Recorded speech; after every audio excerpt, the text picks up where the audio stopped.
रहीम। आज हम टमाटर और ये हरी मिर्चें और ये इमली 150 ग्राम, 4-6 हरी मिर्चें, टमाटर 1 किलो, कम से कम 1 से 1.5 किलो भी ले सकते हैं आप।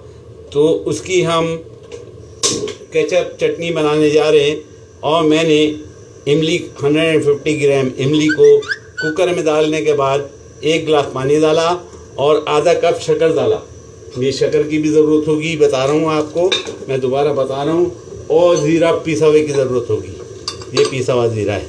तो हम लोगों की तरह इसमें अदरक लहसुन वगैरह नहीं डालेंगे और चीज़ें नहीं डालेंगे, उसका टेस्ट दूसरा होता है, वो कभी और बना के देख लेंगे।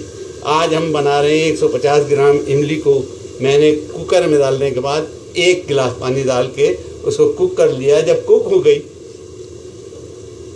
ये हमारा इमली और शक्कर का सिरप बन गया। मैं अभी आपको बताता हूँ, जो मैं बता रहा था कि 1 गिलास पानी डालने के बाद जब कुक हो गई तो मैंने इसको खुले बर्तन के अंदर इसका पानी सुखा लिया है। और पानी सुखाने के बाद मैंने टमाटर और हरी मिर्चों को जग में डाल के, ग्राइंडर के जग में डाल के इसको भी पीस लिया है। अब जब ये सूख जाए पानी, याद रखिए जब सूख जाए पानी इसको चख लीजिए। मैंने भी चख लिया है, नमक की ख़ास ज़रूरत नहीं है। मैं इसमें ज़ीरा पिसा हुआ 1 खाने का चम्मच डाल दूंगा। मुझे मज़ीद शक्कर की ज़रूरत होगी क्योंकि मैंने इसको 1-1.5 किलो इसमें टमाटर डालूंगा और टमाटर पानी छोड़ेगा, इसलिए पानी नहीं डालूंगा।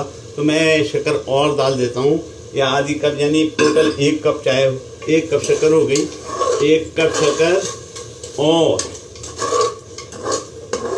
150 ग्राम इमली। अब मैं वो सिरप जो मैंने बनाया उसको थोड़ा थोड़ा करके डालता हूँ और इसको मिलाते जाता हूँ। इसी तरह आप तमाम सिरप को इसके अंदर मिला देंगे और पकते रहेगी। और ये अब खुले बर्तन में पकेगी, इसको खुले बर्तन में हम पकाएंगे।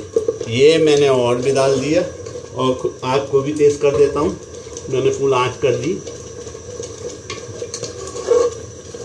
ये इस तरह पकती रहेगी और इसको हम पकाते जाएंगे। हमें और कोई चीज़ इसमें डालना नहीं है, हमने सिर्फ इसमें ज़ीरा पिसा हुआ 1 खाने का चम्मच और नमक है, क्योंकि ऑलरेडी चखने में है।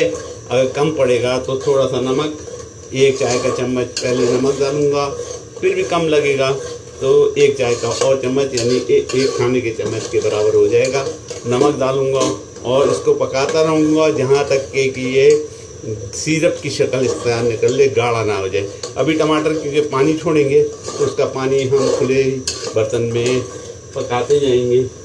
और ये टमाटरों का और हरी मिर्चों का पेस्ट जो बनाया है जग के अंदर, मिक्सर ग्राइंडर के जग के अंदर, उसको हम डालते जाएंगे और इस तरह उसको हिलाते रहेंगे। ये भी चटनी का टाइम नहीं लगता। अच्छा, आप कहेंगे कि वो इमली जब हम कुकर के अंदर डालेंगे तो उसमें भीग जाएंगे। अरे भाई, टेक्निक इस्तेमाल कीजिए, उसमें थोड़ा सा पानी रहने दीजिए। उस पानी के समय ठंडा होने के बाद, गर्म नहीं, आप मिक्सर ग्राइंडर के जग में डालिए। अम्मा से और बड़ी बीवियों से और बड़े बुजुर्गों से निगाह बचा के, क्यों वो कहेंगे जग ख़राब हो जाएगा।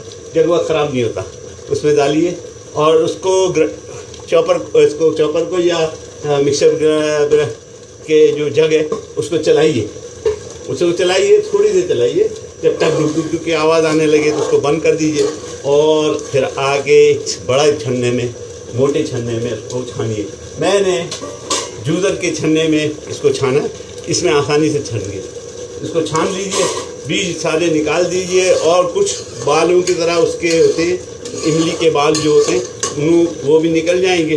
जब वो निकल जाएंगे तो उसको पकाइए, दोबारा पानी सुखा दीजिए। इसकी टेक्निक सिर्फ पानी सुखाने के लिए।